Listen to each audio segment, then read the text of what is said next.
Olá, gente, boa noite. Estamos aqui para uma live de quarta-feira. A Quinta Quântica tá mudando muito de dia, né, gente? Mas é assim, né? Como a gente recebe aí convidados muito especiais, nós temos que mudar as datas, né? Apesar que hoje não foi nem problema do convidado, não. Eu que tô com um probleminha na vizinhança aqui, que a quinta-feira tá ficando muito barulhenta aqui na vizinhança. Então, eu não sei se eu vou ter que trocar aí a nossa live ano que vem de quinta-feira para quarta-feira, por uma questão de barulho aqui da vizinhança, né? São coisas da vida, né? Fazer o quê? Então, hoje nós vamos conversar com o Mário Jorge, ele já entrou aqui. Deixa eu convidá-lo aqui para lá. Vai ser uma conversa muito interessante. Vamos falar sobre muita física quântica. Oi, olá, tudo bom, Mário Jorge? Oi, Eliane, tudo bem? Boa noite. Boa Boa noite a você, noite. boa noite a todos os participantes aqui. Boa noite. Te agradeço muito a disponibilidade de poder estar aqui com a gente, trazendo aí esse assunto novo, né? Que hoje é uma live diferente, assim, porque a gente já tem aqui alguns colegas assim que vêm com frequência, né? Mas então eu quis te convidar justamente para a gente ampliar mais, né? Ouvir outras perspectivas, né? E daí eu vou te convidar, né, para falar um pouquinho da teoria que você trabalha, né, os livros aí que você foi tradutor. A gente trabalha com a física quântica no contexto da espiritualidade, a espiritualidade de um modo geral, né? Mas a minha prática particular é o budismo tibetano, né? A meditação e o budismo tibetano. E a física quântica faz um casamento muito grande, né, com esse tema. Mas não só com esse, né? A física quântica, como eu falo, ela entra em todas as áreas da vida. Né? Então, ela é um facilitador assim, para a gente ter uma nova visão, né, do universo como um todo. E aí, como que a grande teoria de tudo fala sobre isso? Por favor, pode se apresentar, que eu também convido que o próprio convidado se apresente, porque eu acho que eu nunca sei apresentar o convidado direito. Então, por favor, eu vou pedir que você se apresente e fale um pouquinho aí da teoria. Ok. Antes de mais nada, de novo, muito obrigado a você por nos trazer e pôr em contato aí com seus seguidores aí dos temas que estão totalmente correlacionados aí com os nossos. Já faz um tempo que eu te acompanho e eu não lembro exatamente como foi que eu descobri o perfil, mas assim, como eu sou muito conectado com essas coisas de física, né, e de espiritualidade e tudo mais, assim, de uma forma ou de outra isso deve ter se apresentado e eu não lembro exatamente como foi. Mas foi muito interessante porque eu estava aqui rememorando algumas coisas e eu sou engenheiro, né? Mas eu lembro até que na FUVEST eu acabei colocando física como segunda opção e não porque eu não preferia física, né? Porque eu na época fiz algum raciocínio que para mim seria mais prático e útil de imediato a engenharia e eu ficaria o mais próximo possível da física com algo prático e útil. Eu adorei minha carreira na engenharia, foi ótima, não tenho nenhuma reclamação, mas o fato de eu estar na engenharia foi motivado pela física. Né? Eu adquiri um amor pela física logo no colegial, quando comecei a ter aulas de física, e era o que eu mais gostava e o que eu me mantive gostando. Eu sou um aficionado, acompanho, sigo as coisas, as novidades. E para mim foi um prazer me envolver com o Tom Campbell, que está aqui atrás, que é físico também, e agora com você, que também é física. Né? E, então tudo isso tá totalmente correlacionado com toda a minha vida, que eu não vou descrever aqui agora, porque não adianta. Então eu sou, assim, por formação, então, engenheiro, e mais recentemente, nos últimos 12 anos, aí um buscador, né, por assim dizer. Eu tive alguns fatos marcantes na vida e algumas coisas que foram acontecendo que me acabaram apontando essa direção. Anteriormente, eu era uma pessoa meio refratária a qualquer tipo de coisa nessa direção, inclusive, mas em função dos acontecimentos e do aprofundamento, eu acabei descobrindo que o tamanho da minha ignorância a respeito de uma porção de coisas, né? A gente, quando entende muito de física e gosta muito, você fica aquela sensação que você domina o universo, né? E aí isso tende a elevar um ego a um ponto, e aí você toma um tombo e acaba descobrindo como é que as coisas realmente são, né? Então, aí nessa outra encarnação, né, após esses eventos, eu tenho, assim, as pessoas não percebem, mas dependendo da situação, elas têm várias encarnações na própria vida, né? Porque são trechos da vida sua que vão mudando, grandes fases, grandes mudanças. Porque as identidades morrem, né? É bem isso que você falou. A gente anda no mundo por identidades. Aí só que as identidades têm vida curta, né? E aí elas morrem e a gente renasce em outra identidade, né? Então é bem isso mesmo. Isso é assim, né?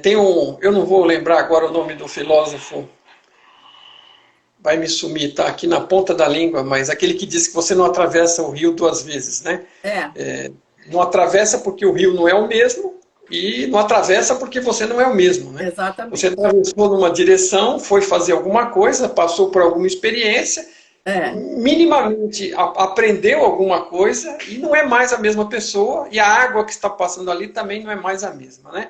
Agora, algumas coisas às vezes são mais drásticas, então assim, acaba que a vida fica um pouco dividida se você parar para olhar, tem determinadas fases que parece outra vida, né? Realmente não parece que é a mesma. Mas é que bom, né? Eu fico feliz com isso, porque a gente percebe que há evolução, porque o único padrão válido de evolução é você se comparar com você mesmo, né? Cada um tem uma trilha completamente diferente e não vale de nada você se comparar com ninguém. Você tem que olhar para si, para ontem, se aprendeu algo de ontem para hoje, do mês passado, do ano passado, né? Se vem crescendo, né? Se tá adiantando o seu lado. Isso é muito bacana. Então, assim, dentro dessa nova vida aí, eu já faz 10 anos que eu estou numa escola aqui em São Paulo de metafísica, filosofia, é muito bacana, e nesse meio tempo, por causa disso, eu acabei conhecendo a obra do Tom Campbell, que eu comecei primeiro conhecendo o livro do Robert Monroe, que é Viagens, não sei se você conhece, Experiências Fora do Corpo, ou Viagens Fora do Corpo, alguma coisa assim. É um livro dos anos 70 muito interessante, onde o cara relata de forma bem isenta as experiências que ele acabava tendo, que até o assustavam, né? Ele não sabia o que era, e ele acabou anotando aquilo de uma forma jornalística, simplesmente reportando o que ele experimentava, o que ele via. E nessa busca acabei fui procurar alguma coisa sobre ele, fui procurar o livro, fui ler, e procurei alguns vídeos e encontrei o Tom, que para mim foi o maior achado da minha vida em termos de compreensão da realidade, ok? E eu entrei em contato, fiquei apaixonado pelos livros de forma muito breve, e pelo conteúdo, pelas ideias, e não podia discutir com ninguém, porque estava em inglês, a maioria, você sabe, infelizmente, não acompanha. Nem sabe que a coisa existe, porque está em outra língua, é como se estivesse em Marte, ou como se estivesse em Alpha Centauri, né? Não faz a menor diferença. E aí eu falei, não dá para... Assim, chegou num ponto que eu falei, vou traduzir isso, né? Tive aquela intenção fundamental lá, que veio lá do fundo da alma, né? Eu vou traduzir isso e disponibilizar, né?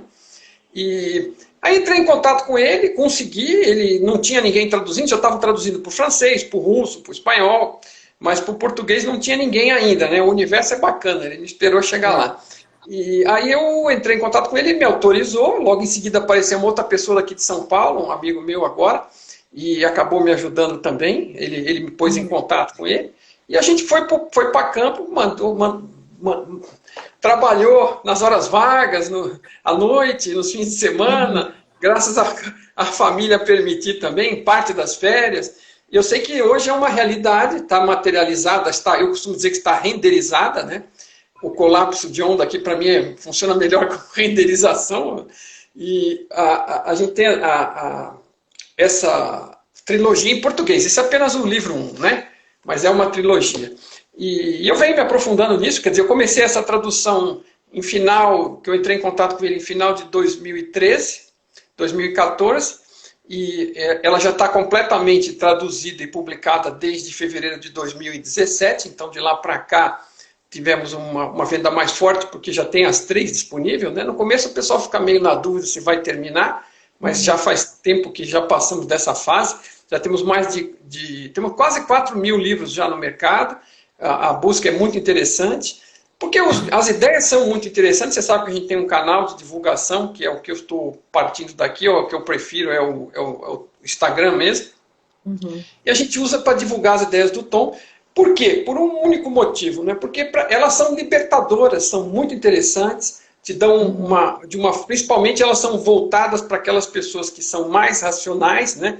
Que não tem aquele lado intuitivo tão desenvolvido, que é o grosso da nossa sociedade, são administradores, engenheiros, médicos, são pessoas que acabam, na maior parte dos casos, salvo por experiências pessoais que levem em outra direção, são muito racionais e muito pouco intuitivamente desenvolvidos, né? Ou às vezes até são e nem percebem porque atribuem tudo à sua razão, como eu mesmo fiz durante muito tempo. E o fato é que a realidade é muito mais ampla do que parece, como a própria física quântica aponta também, que é algo que a gente cita sempre, a gente sempre traz citações de cientistas. Aliás, eu descobri um artigo super interessante, através de uma postagem sua dessa semana, e até publiquei 2 coisas hoje, uma sobre o Alan Turing e outra sobre o Einstein, que estavam lá naquele mesmo artigo de 5 pontos lá que... eu vi aquela parte do Einstein, eu vou fazer uma postagem também, eu adorei. É muito boa, faça mesmo, porque realmente é muito boa. Eu achei interessante porque explicou um fato que eu desconhecia, né? Que eu já conheci aquela frase do Einstein que diz que como é que chama? O espaço-tempo é uma ilusão, ainda que persistente, né? Mas a gente não sabia de onde tinha vindo a frase, né? Não, então, mas não é nem bem isso. É que aqui na frase, essa aqui é outra. Ele está falando lá sobre um amigo dele que partiu, mas que isso não significaria nada, porque aqueles de nós que acreditam na física, para aqueles de nós que acreditam na física, a distinção entre passado, presente e futuro é só uma persistente ilusão. Isso! Então, ele fez ela da mesma forma, um pouco, né? Parafraseou ele mesmo na outra. Agora, eu achei interessante, porque assim, tem muita gente que acredita que o tempo é uma ilusão, né? E é uma ilusão dependendo da forma como você acha que ele é. Então, você pode efetivamente estar mergulhadíssimo numa ilusão. Mas, pela explicação e compreensão da realidade de Mai-Bigtō, né, que tem a ver com a física digital e com a computação, você tem que o tempo, sim, que primeiro ele tem uma característica de ser relativo em relação ao observador. Basta você lembrar de você com a pessoa amada, tendo algumas horas que parecem segundos e vão embora, né, num momento maravilhoso, e você pensar, eu fico com pena dos dentistas, porque é o exemplo que me vem à cabeça. Antigamente, você ia fazer um tratamento de canal e era uma coisa muito terrível. Hoje é muito mais fácil. Mesmo assim, você pode ter uma inflamação, né? E a anestesia não está pegando, e ainda hoje você vai sofrer muito com isso. E aí, alguns minutos na cadeira do dentista vai parecer uma eternidade. Então, isso mostra basicamente que a percepção do tempo é relativa. Perfeito. Agora, o tempo sempre anda para frente. E a gente não tem acesso nem ao futuro e nem ao passado, exceto como informação. A gente vive no presente. É por isso que todas as filosofias, né, recomendam, né, que você esteja presente, que você esteja participante, observador, né, porque aquilo é a única coisa que há para viver. E se você está preocupado com o futuro ou lamentando o passado, você perde o único momento real que existe, que é o agora. E o tempo, então ele sempre tem essa característica, né? Você pode acessar a informação do passado, pode projetar possibilidades do futuro, mas o que existe agora é agora e o futuro vai ser definido à medida que as escolhas sejam feitas pelos participantes do jogo.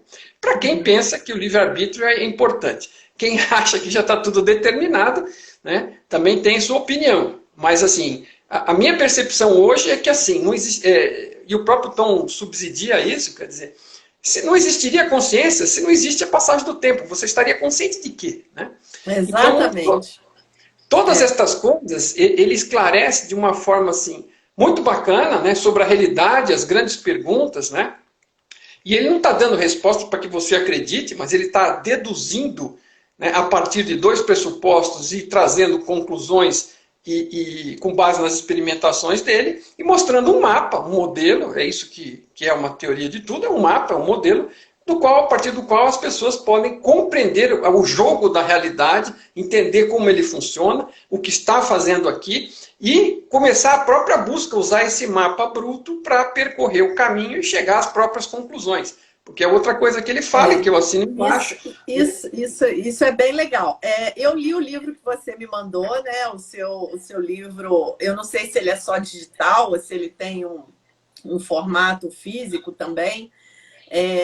O livro que você escreveu, né? Que faz um resuminho do trabalho, né? Do Tom. E eu achei ali realmente muito interessante, porque realmente vai de encontro ao que eu falo na física quântica e espiritualidade, né? Mas num outro viés, né? Isso que eu acho interessante. Mas no fim fala-se a mesma coisa.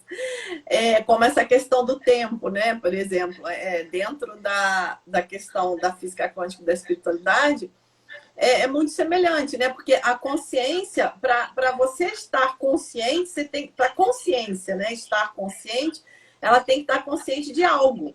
Então a consciência, ela se divide, né, entre observador e objeto, porque só tem observador se tiver um objeto. Como que você vai estar consciente do nada, né? Você tem que estar consciente de alguma coisa.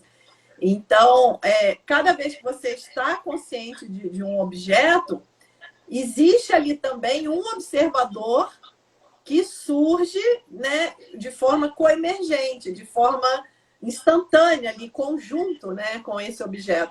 Só que a gente não se dá conta disso, né? Isso é tão automático que a gente não percebe que quando a gente está vendo um objeto de determinada forma, tem ali junto um observador específico que está fazendo justamente com que aquele objeto surja daquela forma. Né? Então, eu achei muito bacana né, essa descrição do Tom, né, quando ele fala realmente da consciência, de que nós acabamos, as nossas identidades, elas acabam funcionando... mas aí para fechar a questão do tempo, né? Então, o tempo... ele é algo que decorre dentro desse fenômeno, né? Do objeto e do observador. Então, no momento que você tem essa dualidade ali, observador e objeto, aí você tem a sensação de tempo passando, né?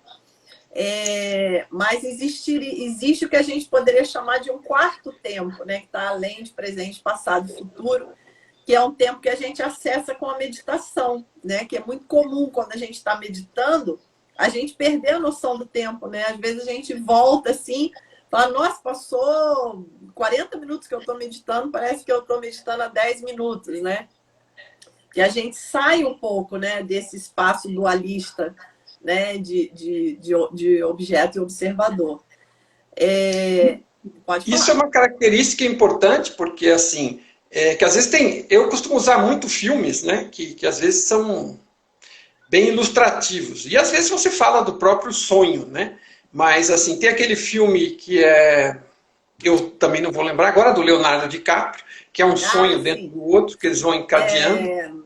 A Origem, se não me engano. A Origem, perfeito. A Origem, né? É que o nome não tem nada a ver com o que rola no filme. O que rola é o cara usando a questões de sonhos encadeados, né, de personagens de sonho, entrando em sonhos de personagens de sonhos, né? E ele vai extrapolando. E assim, a cada momento que ele entra do sonho, ele como sai desta realidade, isso é a mesma coisa que a gente experimenta de noite, né? A gente pode ter N sonhos, algum de uma vida inteira, em poucos minutos, em poucos segundos. Então, aí você volta, evidentemente, é óbvio que no mundo do sonho o tempo passa numa velocidade diferente. Mas continua andando para frente, né? Mas passa numa velocidade diferente.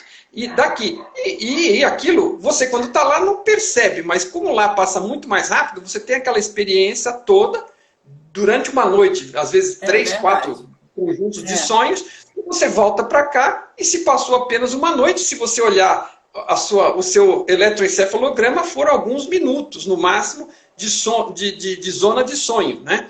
Então, em poucos minutos, você vive várias experiências e várias vidas e volta para cá, e aqui a coisa toda passa mais devagar, ainda que não pareça, né? Às vezes.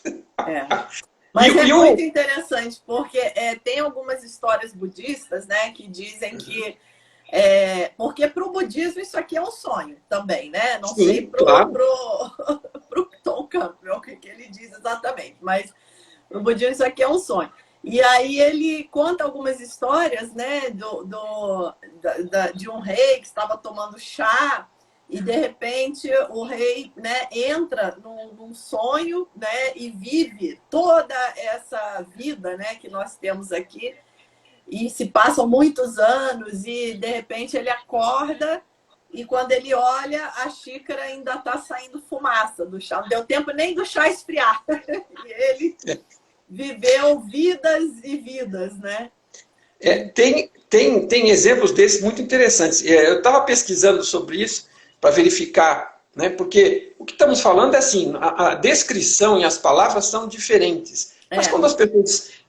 o meu ponto, né, é o seguinte, a minha certeza hoje, né, até onde ela possa ser, salvo que mude por algum motivo, é que a grande verdade, a verdade fundamental é uma, ainda que seja enorme. E quando as pessoas acessam isso, e acessam aquelas mesmas partes dela, em tempos diferentes, sabe, há 5.000 anos atrás, na China, ou no Egito, né, há 2.500 anos na Grécia, né?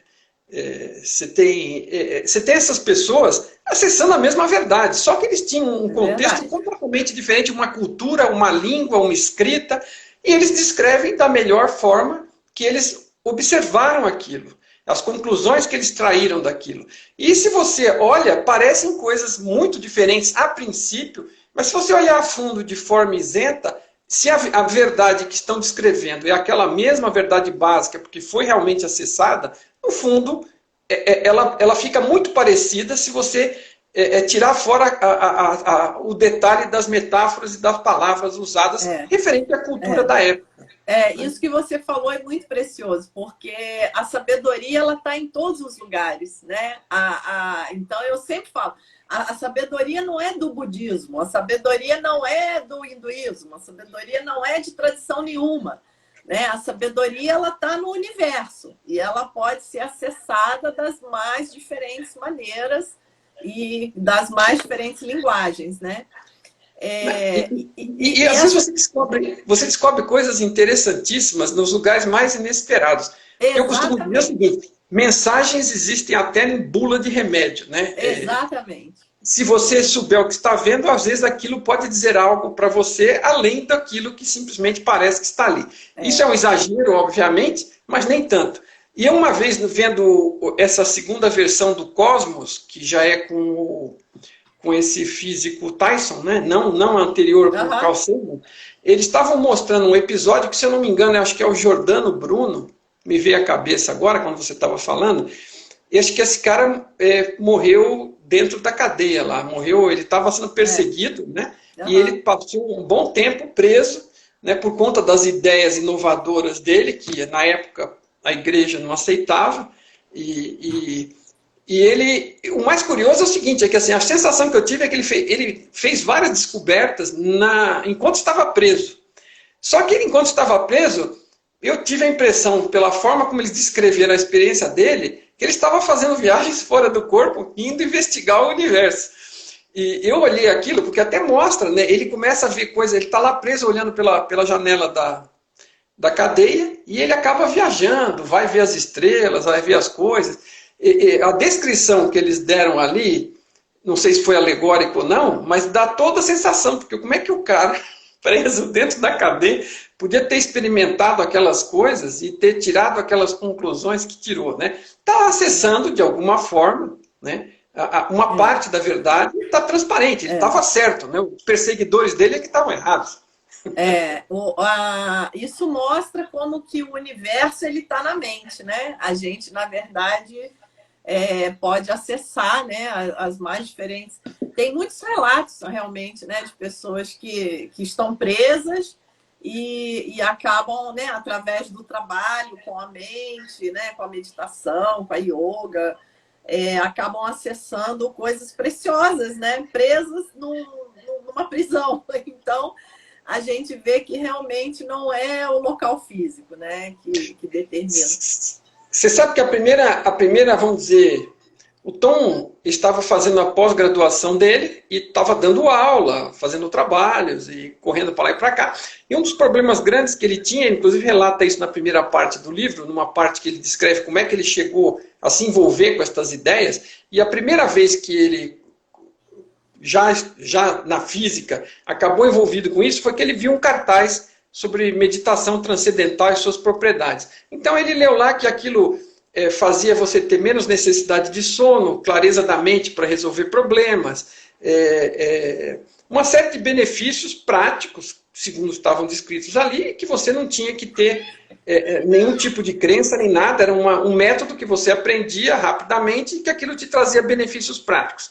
Aí ele olhou para aquilo e falou assim, puxa, é exatamente o que eu estou precisando, né? Porque o tempo, os 24 horas do dia era pouco para ele. Então, se ele pudesse dormir menos, sem ter prejuízos, né? Ter uma qualidade de sono melhor, né? E clareza de mente, aquilo já seria fantástico. Ele acabou indo lá e acabou já tendo uma experiência fantástica, na primeira experiência com a meditação, que ele até então não meditava, e ele passou a meditar com regularidade. Ele é uma pessoa muito... Eu tive a oportunidade de conhecê-lo. Ele é um ser humano fantástico, mas, assim, além de tudo, é uma pessoa muito metódica. E quando ele se propõe a fazer algo, ele faz, tá? Ele segue. Então, ele começou a fazer aquilo periodicamente, a se aprofundar mais. E a primeira, vamos dizer... porque uma frase que eu gosto muito e que eu repito muito dele é que a consciência é fundamental e tudo mais é derivado. Tá? Então, tudo é derivado da consciência e ele explica como é que se chega lá e não vamos fazer isso aqui hoje porque não dá. Porém, uma dessas primeiras coisas que ajudou ele a concluir isso aconteceu logo de cara nas meditações dele, porque ele começou a meditar, ficar hábil nisso e ele conseguia resolver problemas em estado meditativo. E qual que eram os problemas dele? Ele já mexia na época com programação de computador. E na época... Eu imagino que você provavelmente não experimentou isso, mas eu experimentei. Né? Quando eu comecei a estudar na escola politécnica, o computador era aquele mainframe gigante e tinha ainda você tinha que escrever em uma determinada linguagem, mandava para umas pessoas que perfuravam cartões, eram datilógrafos de perfurar cartão, numas máquinas gigantescas, e aí voltava, só que elas perfuravam tudo de qualquer jeito, vinha tudo errado. Então você escrevia o programa, que podia estar certo ou errado. Aí você fazia, furava os cartões, e aí você tinha que passar aquilo no computador, gerar uma listagem, você pegava a fila para aquilo, era uma tortura. E aí você ia olhar, e depois que você depurava todos esses erros, ainda podia estar errado o programa e não funcionar. Então, achar erros em programas é uma coisa bodosa, ainda mais numa época daquelas onde não é que nem hoje que você escreve um negócio, roda, volta, mexe, muda, não. Era um transtorno. E ele conseguia, em estado meditativo, enxergar as linhas de programação que ele tinha escrito e fazer com que aparecessem de forma destacada, em cores diferentes, as linhas que continham erros. E aí ele voltava, marcava e fazia as correções. E ele ficou tão bom com isso que as pessoas, isso talvez é o mais grave, porque ele resolveu os problemas dele, é uma coisa. Agora, as pessoas traziam os programas e não queriam saber o que ele fazia, não queriam saber qual era a macumba que ele fazia, mas queriam que ele resolvesse o problema para eles. E ele pegava o programa das pessoas, usava o mesmo método e vinha com as linhas marcadas e entregava para as pessoas. Então, você veja, ele conseguia, no estado meditativo da consciência, né, fazer coisas numa realidade meditativa e que fossem impactantes aqui no programa de computador, para dar um exemplo. Né? Uhum. E não só no dele, como dos amigos. Né? E o que ele ficou curioso e invocado foi que os amigos não queriam aprender o método com ele, eles queriam que ele resolvesse o problema e não queriam ter nada a ver com a metodologia que ele usava. Uhum. Agora, para ele, aquilo foi fundamental, porque esta realidade maior, ela tem impacto aqui, ao passo que não tinha nada que ele pudesse fazer aqui que tivesse impacto na realidade maior. E isso foi uma das coisas, ao longo dos anos, que o levou a concluir que a consciência é fundamental e que o resto da realidade, a que a gente percebe aqui, é derivada. Né? Então, tudo é com experiência prática. Ele não tirou nenhuma conclusão por mágica, nem por receber download de ninguém, não veio de nenhum planeta. Ele fala assim, às vezes, eu sinto, quando ele está falando, ele fala assim, eu sinto que as pessoas aceitariam mais facilmente uma explicação se eu dissesse que recebi isso de um extraterrestre do que eu dizendo que fui eu mesmo que concluí experimentando com a minha própria consciência num ambiente da consciência maior. Olha, né? Então, mas é o que na física quântica a gente chama de causação descendente, né? Que é de cima para baixo, né? É a consciência que cria o mundo material e não o contrário, né? Porque eu fiz o meu mestrado lá na Universidade Federal do Paraná, aonde, como todas as universidades, né, o que é vigente lá dentro é o paradigma do materialismo científico, né? Então, é o cala-boca e calcula, né? Se a gente começa a querer conversar muito, o professor não quer muito papo, né? Ele fala, não, cala a boca, calcula, né? Então, foi o que aconteceu comigo. Eu terminei o mestrado muito boa nos cálculos, sabia calcular todos os níveis de energia do átomo de hidrogênio, etc, etc. Mas só quando eu conheci os ensinamentos budistas, comecei a meditar, é que eu entendi o que eu tinha estudado, né? Então, foi um presente para mim. Foi mais ou menos como esse momento em que você descobriu o Tom Campbell, né? Foi um momento que eu também, né, conheci esses ensinamentos e me deu esse estalo, né? É um insight, assim, onde tudo passa a fazer sentido, né? Maravilhoso. E isso realmente é muito inspirador, né? Da mesma forma que você se inspirou, traduziu 3 livros, eu me inspirei a ensinar física quântica para o público leigo. Porque eu vi que isso é muito rico e a gente quer compartilhar, né? A gente quer distribuir isso. E o materialismo científico, ele vem desse paradigma, né? Que a causação é de baixo para cima, é ascendente, né? Então, nós temos as partículas fundamentais, que formam átomos, que formam moléculas, que formam células, que formam cérebro. E, por último, vem a consciência, que é um paradigma totalmente limitado, né? E comprovadamente furado, né? Quanta experiência aí de quase morte, né? Quanta experiência a gente já tem que mostra que a consciência não depende do corpo físico, né? Ela está além disso. Então, é essa causação descendente, né? Na verdade, é a consciência que vem primeiro, né? E isso é uma coisa assim, que assim, as pessoas às vezes podem falar, não, mas o pessoal está falando o quê, né? Em que canal que eles sintonizaram, o que eles cheiraram, né? Sei lá. Qualquer ideia pode passar pela cabeça das pessoas, mas eu era super materialista, eu sou engenheiro, né? Eu não ligava para nada disso, eu falava, eu explico tudo com a ciência, tá tudo beleza, não, calculo e dá certo, né? É uma coisa muito bacana, você fica inebriado, porque... Não que não tenha o seu valor, né? Não, tem. Vou deixar claro, né? O materialismo científico, ele tem o valor dele, né? Claro que tem, mas... Só que a gente vê hoje, né? Só que acreditar que a tecnologia por si só vai resolver todos os problemas, isso é algo que chega a ser infantil, né? Não, a tecnologia não resolve nada.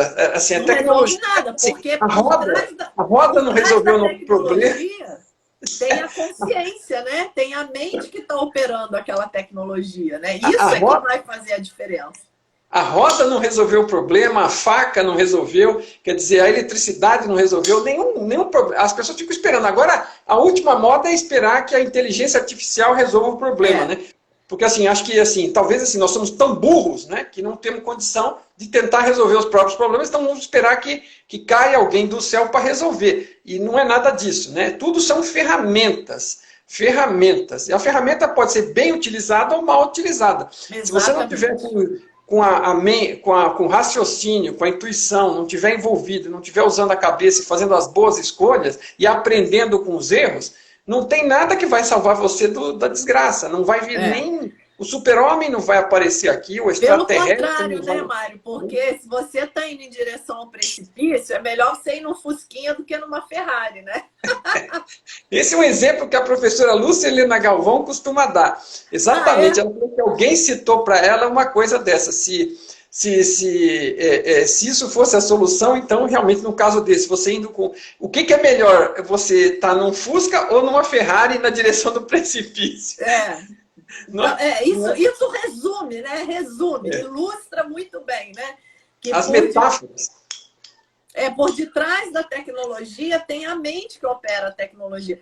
Então, por exemplo, agora está saindo um computador quântico, né? Aí outro dia eu vi uma matéria falando, com o computador quântico acredita-se que vai ser possível curar tais e tais doenças e investigar. Então, assim, sempre que vem uma tecnologia nova, eles fazem essa mídia, digamos assim, né? Mas na prática não é isso que acontece. Na prática, a tecnologia acaba funcionando para aumentar lucro, né? Ninguém está preocupado com o bem comum. Né? E não vai resolver nada, porque a verdade é uma só. A qualidade do ser humano, a qualidade de ser, a qualidade daquilo que está dentro dele e não do que está fora, é que define o comportamento do indivíduo, e a somatória dos indivíduos e do seu comportamento é que define o comportamento das massas e o resultado que a gente tem. O que se passa aqui na realidade, o que se passa na realidade nada mais é do que uma representação perfeita, ainda que seja uma droga, né, que a gente analise de uma forma negativa, mas uma perfeita representação da qualidade média do ser humano hoje. A gente tem expoentes, né, tem, claro, pessoas de ponta puxando a fila numa direção, assim como tem muita tranqueira puxando na outra. Né? Isso numa forma grosseira de dizer. Né? Mas assim, uma forma direta e clara que a gente entende. Mas assim, a realidade ela reflete essa questão do que se passa. Aliás, é uma coisa curiosa, né? Aliás, deixa eu voltar a outra coisa. A gente estava comentando sobre esse negócio de descoberta, a experiência do... não, perdi o fio da meada de novo. Eu estava com um negócio interessante para falar e eu acabei perdendo lá atrás. Mas a média, a questão da massa, uma das coisas que eu acabei descobrindo, compreendendo mais da realidade, é que a realidade ela tem muito de democrático. E democrático não quer dizer que seja positivo ou negativo, quer dizer democrático, quer dizer que é na base da votação, por assim dizer. Né? Então, exatamente como numa votação qualquer, né, quando você tem a intenção das pessoas, que reflete a qualidade delas, dirigindo os acontecimentos nesta direção ou naquilo que é público e comum entre todos. Né? Você tem uma diferença que você dirige a sua intenção, dirige a sua vida, do seu ser, né, numa direção ou na outra, mas no conjunto existe a somatória das intenções do conjunto da obra, que é o que a gente convive diariamente. Então, isso está puxando a gente numa direção ou na outra, né? E refletindo a realidade da nossa qualidade de ser. Então, uma das coisas que o Tom diz, que eu também assino embaixo, por experiência própria, é que não tem como você... Né, mudar a qualidade alheia. A gente pode ser exemplo, né? A gente pode ser útil, estar disponível, ajudar a prestar esclarecimento, como a gente está fazendo aqui, mas só vão vir aqui as pessoas que estiverem interessadas. O que eu fico feliz que temos aí uma quantidade de pessoas gastando sua quarta-feira à noite, buscando compreensão maior da realidade, trocando, né, acompanhando, seguindo aqui. Isso é muito bacana, mas se a gente olhar, ainda somos minoria em relação à grande massa, né? E é a qualidade média que puxa as coisas numa direção ou na outra. As coisas pessoais são pessoais e você puxa mais fortemente na sua própria direção. Mas aquelas que são grupais, elas refletem a média, né? Você pode até escrever a fórmula, né, de tanto a tanto e vai naquela direção onde a maioria... Porque assim, é como se fosse exatamente um conjunto de vetores de força. Cada um tem um vetorzinho e o outro põe o vetor na ponta. Eu fico feliz de poder falar nessa linguagem aqui. Eu não sei se vai ser comum a todos, mas espero que, como a sua plateia também gosta de física, compreenda. Então, vetores são aquelas setas que apontam e representam forças. Então, você está fazendo força para levar as coisas numa direção, o outro está fazendo para levar na outra, e você põe uma na ponta da outra, e no final você tem o vetor final, que representa o que eu estou chamando de democracia, né? Vai puxar naquela direção, quer você goste ou não. Pode ser a direção mesmo que você está propondo, ou pode ser uma direção oposta, porque é o que a maioria vai acabar arrastando, né? Mas a nossa influência pessoal, ela é importante, porque a gente tem como demonstrar que as coisas podem ser feitas diferentes, que você pode ter uma qualidade de vida melhor, que você pode ter uma influência nos mais próximos a você, pelo seu próprio exemplo e pela sua disponibilidade em esclarecer quando eles estão com vontade, porque você não consegue forçar conhecimento em ninguém. Se a pessoa está buscando, você consegue ajudar.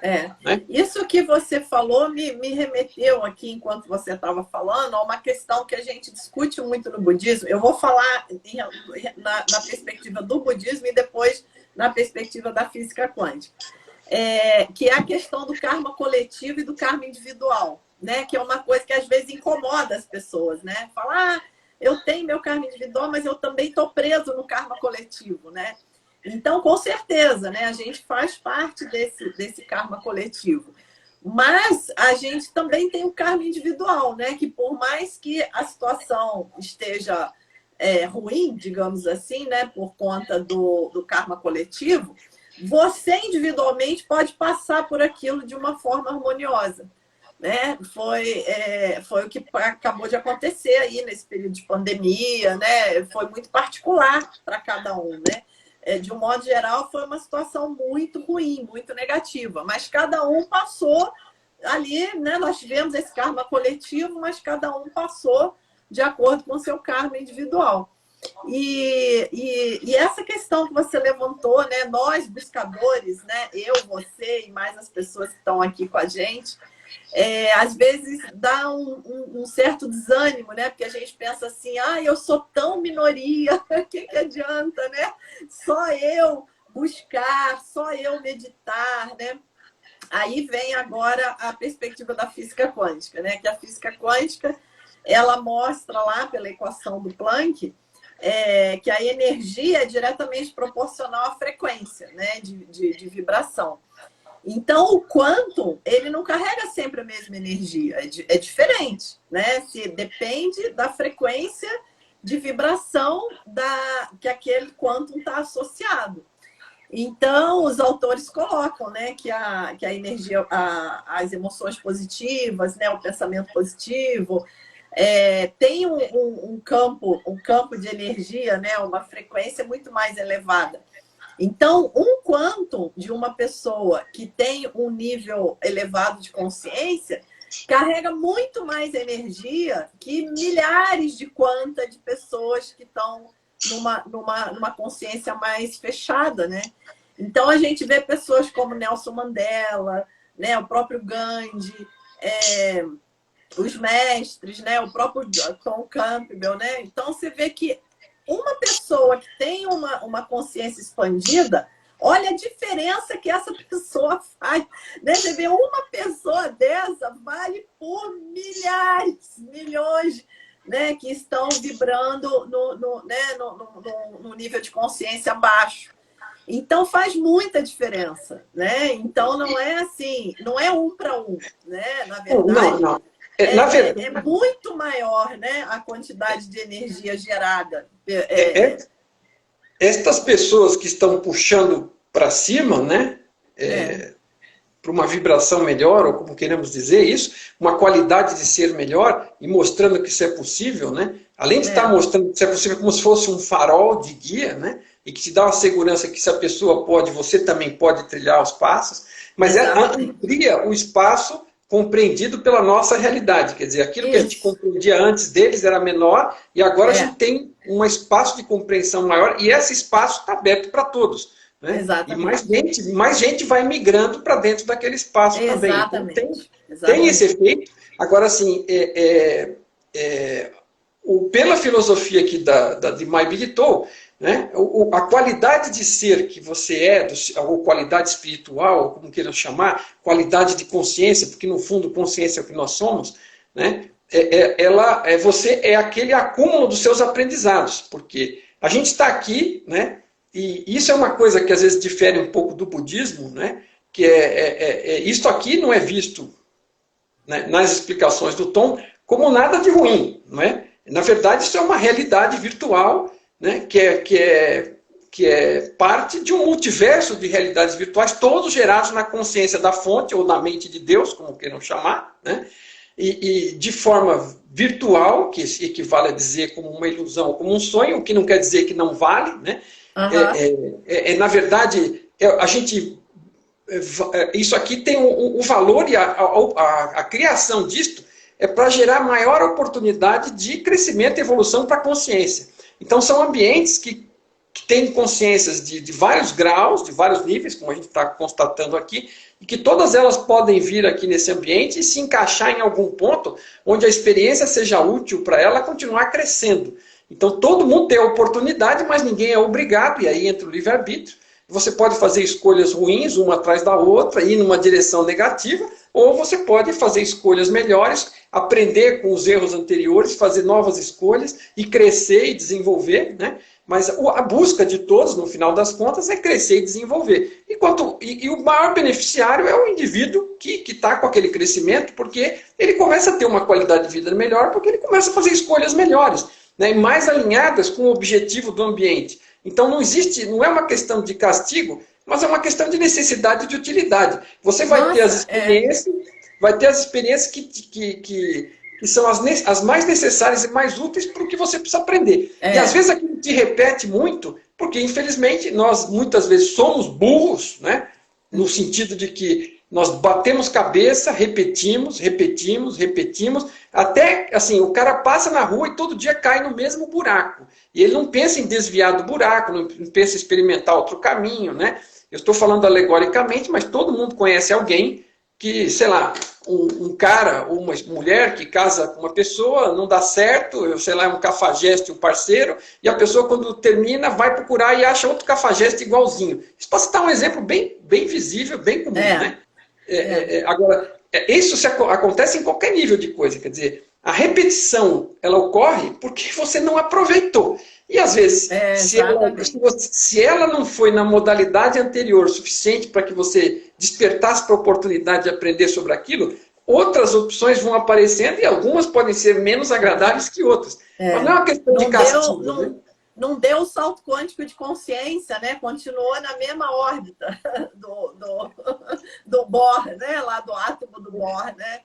E o mais incrível é que você mesmo sendo o seu próprio carrasco nisso, porque você está tão limitado a enxergar a realidade da forma que você quer e da forma que você se condicionou, você se restringiu, além dos programas padrão da realidade, que nem a lei da gravidade, o eletromagnetismo, são coisas que estão embutidas no funcionamento da realidade, né? São leis básicas.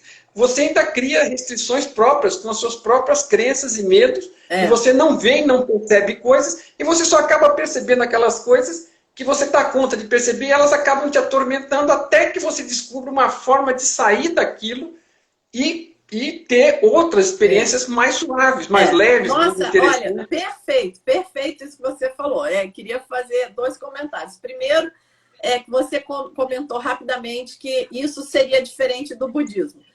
O budismo que eu pratico é exatamente isso tudo que você escreveu, não tem diferença nenhuma. Não, legal. Então, Legal. isso também é uma coisa que a gente tem que ter cuidado, porque o budismo não é uma coisa só, né? A gente está acostumado. Não. O budismo tem várias escolas, várias linhagens.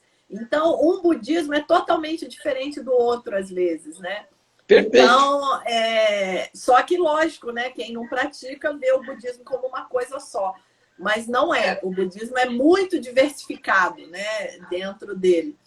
Na verdade, só te comentar uma coisa. Você descreveu assim de uma maneira muito perfeita. Muito perfeita. E o Buda diz, né, exatamente isso que você falou. Na verdade, não é inimigo externo, né? Na verdade, nós mesmos é que somos os nossos algozes, né? Então, por isso, né, ele diz, nenhum inimigo pode te fazer tão mal quanto os seus próprios pensamentos, né? Então, por isso, a necessidade da meditação, né? Da gente observar propriamente, da gente fazer esse trabalho interno, esse trabalho com a gente mesmo, porque somos nós que damos esse espaço de possibilidades para a gente, né? Não é nada de fora, somos nós mesmos. Não, na verdade, o inimigo externo são rótulos que a gente está criando, inclusive para reflexos que a gente está vendo no espelho, porque a gente não entende nada do outro, né? A gente imagina sobre o outro aquilo que você tem dentro de você e você pinta o cara de bandido. E não quer dizer que o cara não tenha, entendeu? O cara até pode ter, mas você nem nunca sabe. Você compreende o que vê. Você compreende o que vê baseado no espelho. Você tem dentro e você está projetando, imaginando que é uma coisa que você não sabe, na verdade. Pode ser pior, pode ser melhor, você nem sabe.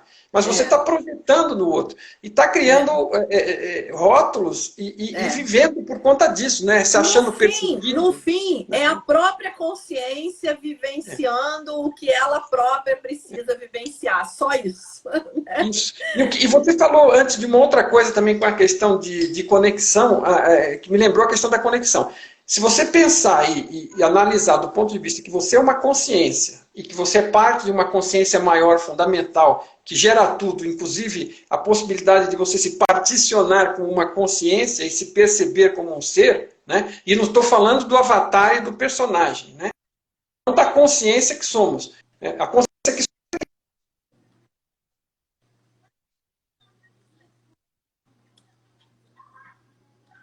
Oi. Travou aí, Mário? Ah, que pena. Oi. Agora voltou. Nós estamos, na verdade, mergulhados numa rede, internet de consciência. Nós estamos conectados, nós temos a nossa URL aqui e estamos falando com as URL dos outros aí, né? E isso é outra forma de influenciar, porque a informação está fluindo nessa rede e você está recebendo, inclusive informação dessas pessoas que estão tendo esse outro tipo de visão, que é o que você estava comentando antes, e você está tendo acesso. Agora, o que pode acontecer é que você ainda não tem um grau e um nível para compreender, mas aos poucos você vai chegando lá. Mas todos podemos ter acesso àquilo. A questão é que a gente filtra aquilo que a gente consegue compreender, né? No filtro da nossa competência, da nossa capacidade. E é isso que você crescer e evoluir ajuda você. Porque você consegue ver mais do que está disponível, né? Perceber mais. É como Einstein dizia, né? O nosso universo é do tamanho do nosso saber, né? Do tamanho da nossa consciência. O que você não sabe, não conhece, não existe no seu universo.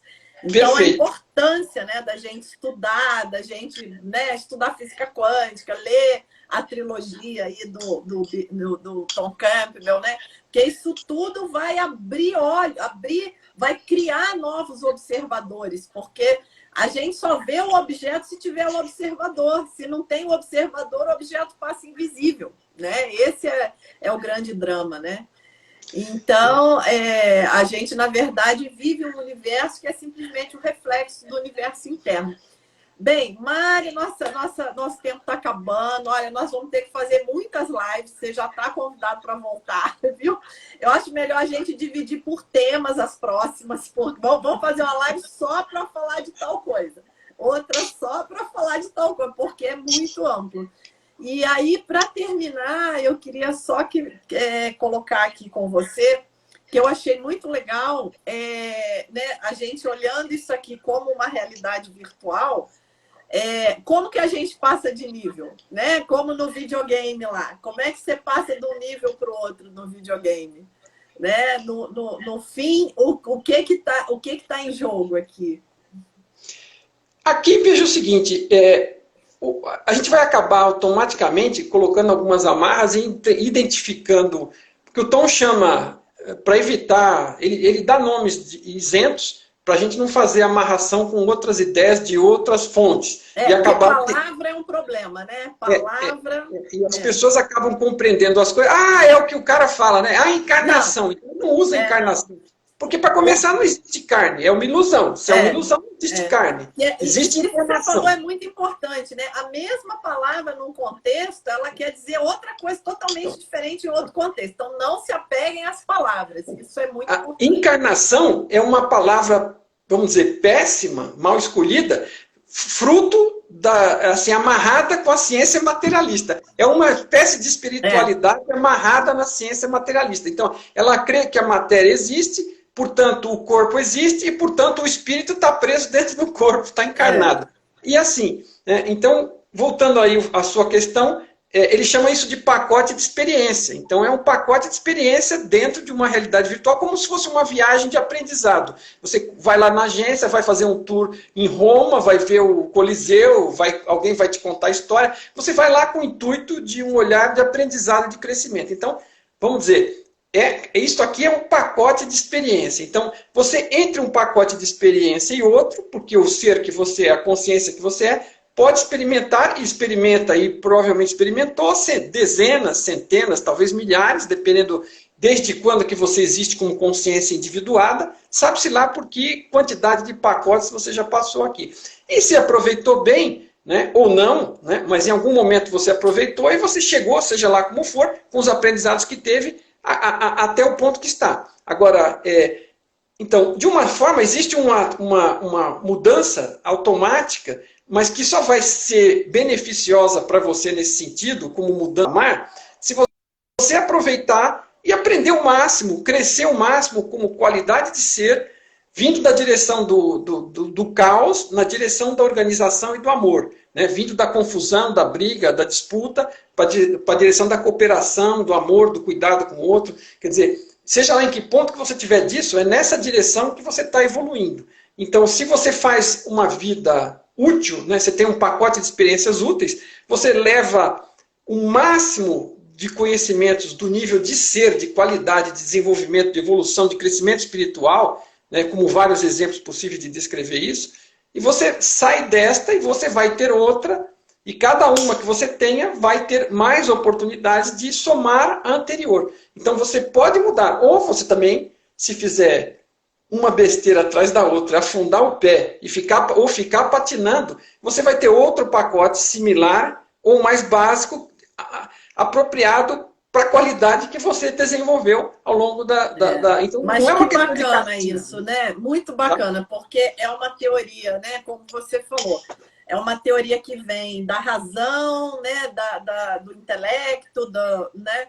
Não tem cunho espiritual, nada, mas a gente chega sempre no ponto, né? Da direção que é o amor, né? O amor realmente é a chave, né? Que vai fazer a gente dar esses saltos quânticos. Quem sabe, numa próxima, eu te fale sobre a definição de amor dele, que tem a ver com a entropia. É baixar a entropia, né? Medo é alta entropia. Amor é baixa entropia. Tá? Olha, assim, que maravilha, né? Então, que maravilha. Aí eu vou deixar para definir entropia nessa próxima live. Né? Porque como eu sou professora, eu gosto de ensinar. Eu não gosto de achar que a pessoa está ouvindo e não entendeu. Então, a gente tem que explicar o que é entropia e aí a gente segue. Mari, muito obrigada. Com certeza vou te convidar. Espero que você aceite e vamos... talvez definir temas, né? Talvez esse aí possa ser um tema, ó, o amor, né? Na visão na visão da física e na visão de Tom Campbell. Muito bom. Muito obrigada, gente. O pessoal perguntou, a live fica gravada, fica aqui no meu perfil. Eu não sei se fica no do Mário, não sei como é que funciona isso. No meu eu sei que fica. Mas eu também baixo o vídeo lá no meu canal do YouTube. Aí eu mando o link para o Mário pelo WhatsApp, tá? Que aí o link do YouTube é fácil de mandar para onde a gente quiser. Te peço um favor, se você puder, já que você vai salvar o vídeo para pôr lá, me passa o vídeo também, ou um link para ele, para que eu possa fazer a mesma coisa também. Tá beleza? ótimo, você salva também. E aí a gente joga isso aí aos 4 ventos, né? Muito obrigado. Para beneficiar o maior número de seres. Muito obrigado a você e a todas as pessoas que participaram conosco. E eu estou super feliz de ter finalmente conversado com uma física. Ah, que bom! Olha, a gente, você mora em São Paulo, né? Mora. Ah, eu moro no interior do Rio, mas quem sabe uma hora a gente toma um café, né? Olha, ia ser o café, hein? Como diz, o nome de um outro canal de uma amiga é Café Quântico. Ah, então, tá vendo? Ai, olha, é assunto para muitas horas. Mas é bom que a gente vai conversando aqui nas lives e vai beneficiando as pessoas. É isso aí. Então tá bom, gente. Um beijo, boa noite. Obrigada, Mara. Até a próxima. Tchau. Até.